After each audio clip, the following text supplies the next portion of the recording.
मित्रों नमस्कार, आप सभी का स्वागत है। मित्रों, हम अक्सर करके कहीं से भी किसी पुस्तक के माध्यम से या यूट्यूब के माध्यम से या इंटरनेट के माध्यम से हम कहीं से भी अक्सर करके कोई भी कार्य की इच्छा के पूर्ण के लिए हम कोई मंत्र ले लेते हैं और ले करके वैसे मंत्रों की साधना करना प्रारंभ कर देते हैं।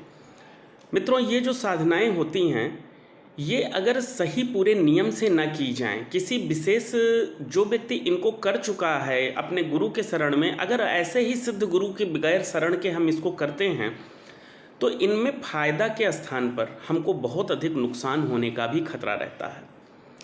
मैंने अपने जीवन में कई ऐसे लोगों को देखा है जिन्होंने पुस्तकों से पढ़कर या टीवी चैनलों के माध्यम से, यूट्यूब के माध्यम से कोई साधनाएं की हैं और उसके बाद वो विक्षिप्त अवस्था में चले गए हैं, पूरी तरीके से तबाही की अवस्था में चले गए हैं। कुछ तो जीवन मृत्यु की स्थिति में चले गए हैं और कुछ के हालात ऐसे हो गए हैं कि उनका अच्छा खासा जो जीवन चल रहा था वो भी बर्बाद हो गया है। ये सब उन्हीं लोगों के साथ हुआ है जो लोग उग्र साधनाएं करना प्रारंभ कर दिए हैं। हर कोई शक्ति साधनाओं के पीछे दौड़ रहा है। ज़्यादातर लोग महाविद्या जैसी साधनाओं को भी डायरेक्ट कहीं से भी पुस्तक के माध्यम से या कहीं से भी ऐसे प्राप्त कर लेते हैं और करना प्रारंभ कर देते हैं। बहुत सारे गुरुजन यूट्यूब के माध्यम पर या इस तरीके से बैठे हुए हैं आश्रमों में जो ये साधनाएं को दीक्षा दे रहे हैं, खुद जबकि उनके पास वो साधनाएं नहीं हैं। कोई साधना इतने आसानी से नहीं प्राप्त हो जाती है। साधना और सफलता बहुत अधिक परम मेहनत करने के बाद जा कर के ही आपको कोई साधना सफलता देती है, और वह जो मेहनत होती है वह भी किसी श्रेष्ठ सिद्ध गुरु के मार्गदर्शन में ही करने पर यह प्राप्त हो पाता है। अगर गलत तरीके से, गलत नियमों का प्रयोग करके आप साधनाएं करेंगे तो उसका जो सुखद परिणाम है वह सुखद ना होकर दुखद रूप में भी आ सकता है। और उग्र साधनाएं तो विस्फोट के समान होती हैं। वो तो पूरी तरह बारूद को आप जिस तरीके से अपने ही घर में आप विस्फोट करा लीजिए, ऐसे हालात वो पैदा कर देती हैं। इसलिए जब भी आप साधनाएं कीजिए तो आप पहली चीज़ तो उग्र साधनाएं बिल्कुल भूल करके भी ना हाथ लगाइए जब तक आपके जीवन में कोई विशेष मार्गदर्शन आपको ना प्राप्त हो। विशेष मार्गदर्शन का सिर्फ एक मतलब है कि कोई श्रेष्ठ मार्गदर्शन किसी गुरु के माध्यम से मिले, गुरु स्वतः आपसे कहे, तब आप महाविद्या, भैरव या जो भी इस तरीके की महाकाल जैसी उग्र साधनाएं हैं, महाकाली या 10 महाविद्याएं, तभी आप उनको हाथ लगाइए।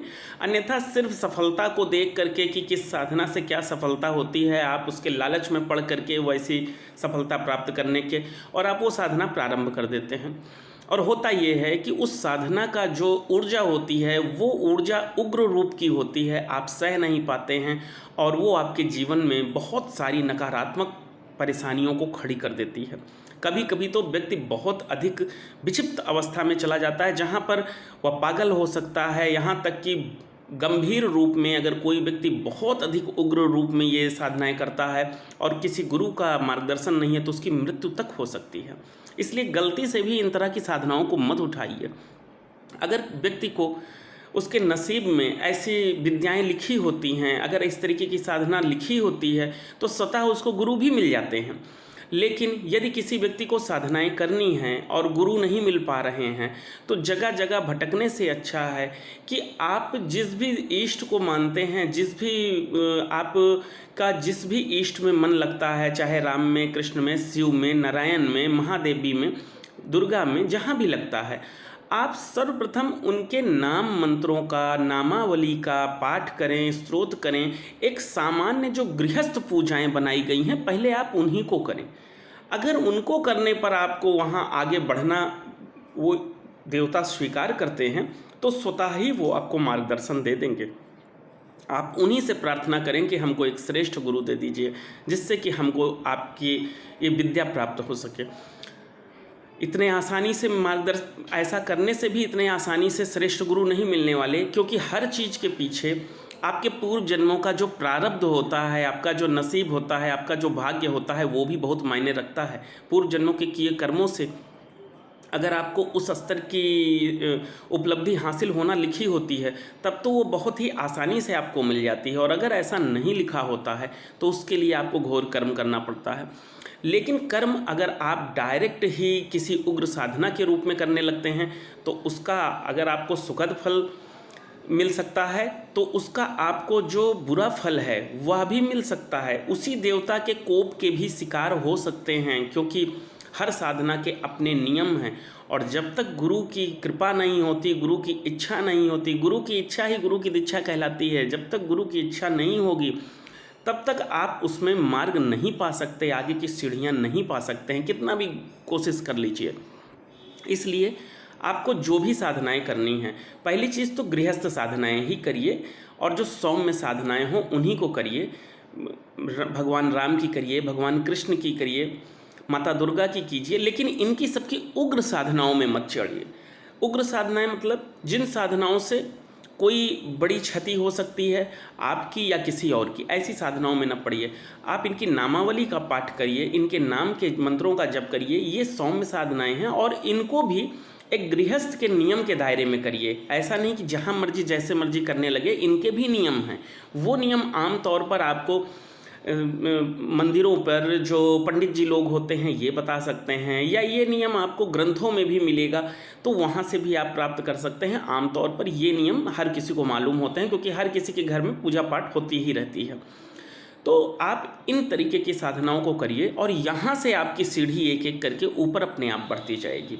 लेकिन डायरेक्ट उग्र साधनाओं में भूल करके भी मत पड़िए, अन्यथा फ़ायदा तो मिलेगा कि नहीं मिलेगा ना मान करके ही चलिए कि 99% फ़ायदा नहीं ही मिलेगा। ये किसी के साथ रेयर कभी घटित हो जाता है कि वो व्यक्ति कुछ किया और उसको तुरंत लाभ हो गया, ऐसा कहीं दुर्लभ है। करोड़ों में किसी एक के साथ, उसमें भी उसका पूर्व जन्म का ही कर्म रहता है, यानी कि उसके प्रारब्ध का ही, भाग्य का ही रोल रहता है।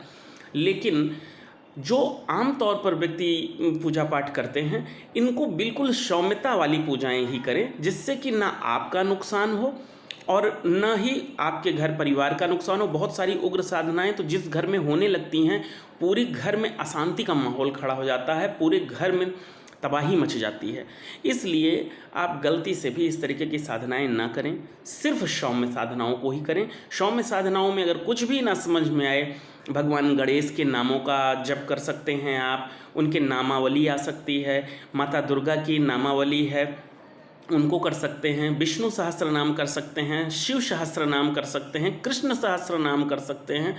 इस तरीके से आप जो भी आपके इष्ट हैं उनके नामों का स्मरण करिए, भक्ति से करिए, क्योंकि घर की पूजा में भक्ति महत्व रखती है। आप भक्ति वाली साधनाएं करिए कि वो इष्ट आपकी भक्ति से प्रसन्न हो। उसके बाद वो स्वयं साधना तक अगर आपको पहुंचाना होगा तो उनका ही काम होगा, वो आपको कोई ना कोई श्रेष्ठ गुरु से अपने आप कहीं ना कहीं जुड़ाव करवा देंगे। बहुत सारे लोगों को तो स्वयं भी इस तरीके से गुरुजन मार्ग दे देते हैं, स्वप्न के माध्यम से या किसी अन्य तरीके से। ऐसा आप लोगों ने भी किस्से कहानियों में सुन रखा होगा, आज भी ऐसा घटित होता रहता है।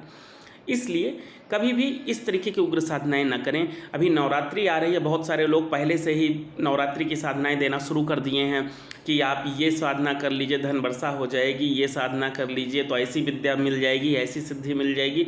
मित्रों, जो आपको साधना दे रहे हैं उनसे पूछिए कितनी सिद्धि है उनके पास और कितने धन की बारिश वो करा लिए हैं। किसी के पास कुछ भी नहीं है। हाँ, वो केवल मूर्ख बना करके करा रहे हैं। फिर वो कहेंगे जो शास्त्रों में है वो हम आपको दे रहे हैं, हम प्रमाणिक चीज़ें दे रहे हैं। मित्रों, सिर्फ किताब के लिखे पढ़ करके कोई तैरना नहीं सीख जाएगा, डूब जाता है व्यक्ति।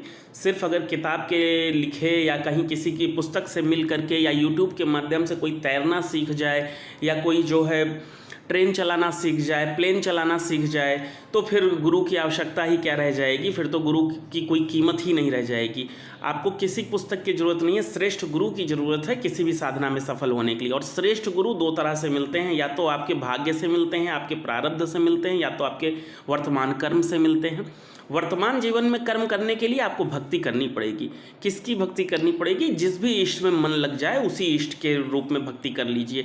या कोई अगर आपकी नज़र में सिद्ध महात्मा गुरु है तो उसकी भक्ति करिए, तब जा करके वो आपको मार्गदर्शन देगा। तब निश्चित तौर पर आप सफल होंगे, चाहे आपके नसीब में हो या ना हो, क्योंकि गुरु ऐसी चीज़ होती है जो आपके नसीब को किस तरह बदल देना है, कितनी जल्दी बदल देना है और किस मार्ग से बदल देना है, सब जानता है।